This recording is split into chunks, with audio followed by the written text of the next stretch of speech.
ఆత్మీయులైన ప్రేక్షకులకు నమస్కారం. నా పేరు doctor Chinmamilla Murali Manohar. Family health అనే ఈ చక్కని కార్యక్రమాల పరంపరలో మనల్ని, మన కుటుంబ సభ్యుల్ని ఇబ్బంది పెట్టేటటువంటి అనేక రకాల సమస్యలకు, వ్యాధులకు అతి సులువైన, అతి విలువైన, శక్తివంతమైన, ప్రభావవంతమైన చక్కటి ఆయుర్వేద ఔషధాల తయారీలని, అలాగే ఇతర ఉపయోగకరమైనటువంటి విశేషాలని తెలుసుకుంటున్నాం. ఈ కార్యక్రమంలో మనం తెలుసుకోబోయేది చాలా ముఖ్యమైనది. ఎండకి చర్మం గురైనప్పుడు చర్మం నల్లబడుతుంది. ఇలాగ ఎండకి చర్మం నల్లబడ్డప్పుడు ఏం చేయాలి, సన్ ట్యాన్, దీన్ని ఎలా తగ్గించుకోవాలి, ఈ సమాచారం తెలుసుకున్నాం. సన్ ట్యాన్ ఈ పదంలోనే ఈ సమస్య తాలూకు తీవ్రత మనకి అర్థమవుతుంది. ఎండలోకి వెళ్ళినప్పుడు చాలామంది చర్మం నల్లబడుతుంది. ఇది ఇలాగ చర్మం ఎందుకు నల్లబడాలి అంటే ఇది పరిహారాత్మక చర్య. చూడండి, మనం ఎండలోకి వెళ్ళినప్పుడు మనం ఎందుకు నల్లబడతాం అంటే ఎండలో అతి నీలలోహిత కిరణాలు ఉంటాయి. అంటే ఈ సూర్యకిరణాల్లో అతి నీలలోహిత కిరణాలు ఉంటాయి. ఇవి మన చర్మం మీద పడ్డప్పుడు లోపలికి చొచ్చుకొని వెళ్తాయి. వెళ్ళినప్పుడు ఏం జరుగుతుంది, ఇది క్యాన్సర్ని కలిగించే రిస్క్ ఉంటుంది. అందుకని మన శరీరం ఏం చేస్తుంది, మన శరీరంలో మెలనోసైట్స్ అనేవి ఉంటాయి. ఇవి ఏం చేస్తాయి, మెలనిన్ అనే ఒక వర్ణకారక పదార్థాన్ని విడుదల చేస్తాయి. ఇది అడుగు నుంచి అలా పై పొరల్లోకి వచ్చేసేసి ఒక కవరింగ్ లాగా మన చర్మం మీద పరుచుకుంటుంది. పరుచుకున్నప్పుడు ఇది ఏం చేస్తుంది, ఒక గొడుగులాగా. కొన్ని గొడుగు నల్లగా ఉంటుంది, సూర్యకిరణాల నుంచి మనం రక్షిస్తుంది. సరిగ్గా గొడుగు చేసే పనే ఈ మెలనిన్ అనేది చేస్తుంది. మెలనోసైట్స్ మెలనిన్ విడుదల చేస్తాయి. అది పై పొరల్లోకి వస్తుంది, చర్మం మీద పరుచుకొని ఒక రక్షణ కవచంలాగా మనకి పనిచేస్తుంది. ఇది మామూలుగా జరిగేది. అయితే కొంతమందికి ఈ అతి నీలలోహిత కిరణాల తాకిడి విపరీతంగా ఉంటుంది. అంటే వీటి ప్రభావం, అంటే కొంతమంది బాగా లైట్ సెన్సిటివ్ కింద ఉంటారు. వాళ్ళకి మామూలు వాళ్ళకంటే ఎక్కువగా ఇవి విపరీతమైన ప్రతికూల ప్రభావం చూపిస్తాయి, ఎక్కువ నల్లబడతారు. కొంతమంది పేషెంట్స్ నా దగ్గరికి వచ్చే వాళ్ళు చూపిస్తూ ఉంటారు, ముఖానికి ఏదో నల్లటి తారు పూసుకున్నారా అన్నంత నల్లగా మొహం తయారవుతుంది. మిగతా చర్మం తీసి చూపిస్తారు, అంటే చేతులు కానీ లేకపోతే చెస్ట్ కానీ ఈ మెడ కానీ మామూలుగానే ఉంటాయి, కానీ మొహమే నల్లబడుతుంది. ఎందుకు ఇట్లా అంటే ఇది ఫస్ట్ ఎక్స్పోజ్ అయ్యేది మొహమే కాబట్టి. ఇలాంటి ఈ సన్ ట్యాన్ని తగ్గించుకోకపోతే ఆ తర్వాత ఇది అనేక ఇక్కట్లకు దారితీస్తుంది. కాబట్టి ఇది దీర్ఘకాలం పాటు ఉండిపోయే సమస్య కింద ఉండిపోతుంది. కాబట్టి దీన్ని తగ్గించుకోవాలి. కాబట్టి దీన్ని తగ్గించుకునే పద్ధతులు మనం తెలుసుకోబోయే ముందు అసలు దీని వెనక విధి విధానం తెలుసుకోవాలి. చర్మం పై పొరలో సాధారణంగా చెప్పుకున్నాం కదా, ఈ మెలనిన్ అనేది పేర్కొనటం వల్ల ఇది వస్తుంది. అయితే ఇది మామూలుగా అందరిలో ఉండదు. చర్మం పై పొర ఏదైనా దెబ్బతిందనుకోండి, అప్పుడు సన్ ట్యాన్ ఎక్కువ అవుతుంది. అంటే కొంతమంది స్క్రాచ్ చేస్తారు, కొంతమందికి ఈ సోరియాసిస్ ఇలాంటి ఇన్ఫెక్షన్స్ ఉంటాయి, వాళ్ళల్లో ఈ సమస్య ఎక్కువ ఉంటుంది. ఎందుకంటే పై పొర దెబ్బతింటుంది కాబట్టి. అలాగే రక్త ప్రసరణకి ఆటంకం కలిగిందనుకోండి, ఏదన్నా అలాంటి సందర్భాలు, ఉదాహరణకి ఎథెరోస్క్లెరోసిస్ కానీ లేకపోతే కొలెస్ట్రాల్ ఎక్కువ ఉంటాం కానీ, ఇలాంటి సందర్భాలలో బ్లడ్ ఫ్లో తగ్గటం వల్ల కూడా ఈ సన్ ట్యాన్ అవుతుంది. అలాగే నరాల కొసలు దెబ్బతిన్నప్పుడు కూడా ఈ సమస్య ఎక్కువ అవుతుంది.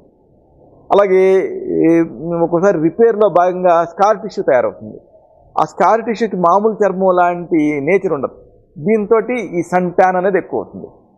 మరి ఇలాంటి ఈ సన్ ట్యాన్ అంటే ఎండకి చర్మం నల్లబడ్డప్పుడు దాన్ని ఎలా తగ్గించుకోవాలి, దీనికి 1-2 చక్కని ఔషధాలు ఉన్నాయి.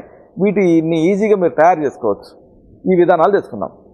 మొదటి ఔషధం, దీనికి మీకు కావాల్సింది పాలు ఒక 3 టేబుల్ స్పూన్లు, అలాగే పసుపు 1 టేబుల్ స్పూన్. ఇంతే. పాలు మీ ఇంట్లో ఉండేవే, పసుపు కూడా మీ ఇంట్లో ఉండేదే. ఈ సామాన్యంగా ఉండేటువంటి వీటిని ఉపయోగిస్తూ ఈ సన్ ట్యాన్ తగ్గించుకోవచ్చు. ఒక చిన్న పాత్రలో ఇప్పుడు ఈ 2 పదార్థాలు తీసుకోండి. అంటే పాలు ఒక 3 టేబుల్ స్పూన్ తీసుకోండి, అలాగే పసుపు 1 టేబుల్ స్పూన్ తీసుకోండి. పచ్చి పాలు అయితే మంచిది. రెండింటిని కలపండి. కలిపేసేసి చిక్కటి మంచి గోల్డెన్ కలర్ ద్రవంలాగా తయారవుతుంది ఇది. దీన్ని దూదితో తీసుకోండి. మాడిన చర్మం ఎక్కడైతే ఎండకి మాడిందో ఆ చర్మం మీద పూసుకోండి. ఆరిపోయే వరకు వదిలేయండి. తర్వాత అలాగా వర్తులాకారంలో రుద్దుకుంటూ మసాజ్ చేసుకోండి. దీంతో చర్మం పైన మృతకణాలు ఉంటాయే, డెడ్ స్కిన్, అదంతా తొలగిపోతుంది. తర్వాత చెత్రిక పడితే ఎట్లయితే కింద నుంచి మంచి చెక్క బయటకు వస్తుందో అలాగా మంచి స్కిన్ బయటకు వస్తుంది. తర్వాత ఇలాగ రుద్దుకున్న తర్వాత గోరువెచ్చని నీళ్ళతో కడిగేసుకోండి. ఇది ఎండకి నల్లబడినటువంటి మచ్చలనే కాదు, అవాంఛిత రోమాల తాలూకు తీవ్రతను కూడా తగ్గిస్తుంది. అన్వాంటెడ్ హెయిర్ తాలూకు ఇంటెన్సిటీని తగ్గిస్తుంది. ఇలాంటిదే సన్ ట్యాన్ తగ్గించే మరొక ఔషధం. దీనికి మీకు కావాల్సింది టమాటా గుజ్జు ఒక 2 టేబుల్ స్పూన్లు, అలాగే పెరుగు ఒక 2 టేబుల్ స్పూన్లు, అలాగే ఓట్స్ పొడి లేకపోతే గోధుమ పిండి 1 టేబుల్ స్పూన్ ఇలా సిద్ధం చేసుకోండి. వీటిని ఉపయోగిస్తూ ఔషధాన్ని తయారు చేసుకుందాం. అంటే ఒక బౌల్లో ఇవి మనం చెప్పుకున్నటువంటి ఈ పదార్థాలు తీసుకుందాం. టమాటా గుజ్జు 2 టేబుల్ స్పూన్లు, టమాటా పూరి అంటారు. అంటే టమాటా మెత్తగా మిగలబడిన టమాటాను తీసుకొని గట్టిగా చేతులతో మెదిపితే మీకు గుజ్జు తయారవుతుంది. ఇలాంటి టమాటా గుజ్జు 2 టేబుల్ స్పూన్లు. అలాగే పెరుగుని బాగా బీట్ చేయండి హోమోజినస్గా. ఇలాంటి పెరుగు 2 టేబుల్ స్పూన్లు. ఇక దీనికి ఒక ఆయింట్మెంట్ లాంటి కన్సిస్టెన్సీ తీసుకురావాలి. అందుకని ఓట్స్ని తెచ్చి మెత్తగా గ్రైండర్లో పొడి చేసేసి ఆ ఓట్స్ పొడిని కలపండి. లేదు గోధుమ పిండి కూడా కలపచ్చు, 1 టేబుల్ స్పూన్. అన్నిటినీ పేస్ట్ మాదిరిగా కలపండి. దీన్ని మీకు ఎండకి కాలిన నల్లబడినటువంటి చర్మం ఏదైతే ఉంటుందో అక్కడ పూసుకోండి. 20 నిమిషాలు వదిలేయండి. తర్వాత చన్నీళ్ళతో కడిగేసుకోండి. దీంతో చర్మం మీద తయారైనటువంటి ఆ మచ్చల్లోని అమృత కణాలు తొలగిపోతాయి, స్క్రబ్బింగ్ అవుతుంది, చర్మం కాంతివంతంగా తయారవుతుంది. ఇలాంటిది సన్ ట్యాన్ తగ్గించే మరొక ఔషధం. దీనికి మీకు కావాల్సింది తేనె 2 టేబుల్ స్పూన్లు, అలాగే నిమ్మరసం 1 టేబుల్ స్పూన్ ఇలా సిద్ధం చేసుకోండి. ఒక చిన్న బౌల్లో ఈ 2 పదార్థాలు తీసుకోండి. అంటే తేనె 2 టేబుల్ స్పూన్లు తీసుకోండి, అలాగే నిమ్మరసం 1 టేబుల్ స్పూన్ తీసుకోండి. తేనె నిమ్మరసం కాంబినేషన్ గుర్తుపెట్టుకోండి. రెండింటిని బాగా కలపండి. అప్పుడు మీకు చిక్కటి గుజ్జులాగా తయారవుతుంది. దీన్ని చేతులతో కానీ దూదితో కానీ తీసుకోండి. ఎండకు కాలిన చర్మం మీద పూసుకోండి. అరగంట ఆగండి. తర్వాత గోరువెచ్చని నీళ్ళతో కడిగేసుకోండి. దీంతో మీ చర్మం మీద ఆ ట్యాన్ తాలూకు మచ్చలోని గాఢత తగ్గుతుంది. ఇలా కొంతకాలం రెగ్యులర్గా చేస్తే క్రమంగా ఈ మచ్చలు, ఈ నలుపు రంగు మచ్చలు అనేవి చర్మంలో కలిసిపోతాయి. ఇలా మీకు అనువైన ఒక ఔషధాన్ని తయారు చేసుకుని వాడుకుంటూ జాగ్రత్తలు కూడా తీసుకోవాలి. ఎండకి గురి కావద్దు. కానీ ఎండకి గురి కాకుండా ఉండటం సాధ్యం కాదు కదా. తప్పనిసరి అయినప్పుడు కనీసం 11 నుంచి 3 గంటల మధ్యలో బయటకు వెళ్ళొద్దు. అది కూడా తప్పనప్పుడు ఏం చేస్తారంటే గొడుగు వాడండి, లేకపోతే స్కార్ఫ్ కట్టుకోండి.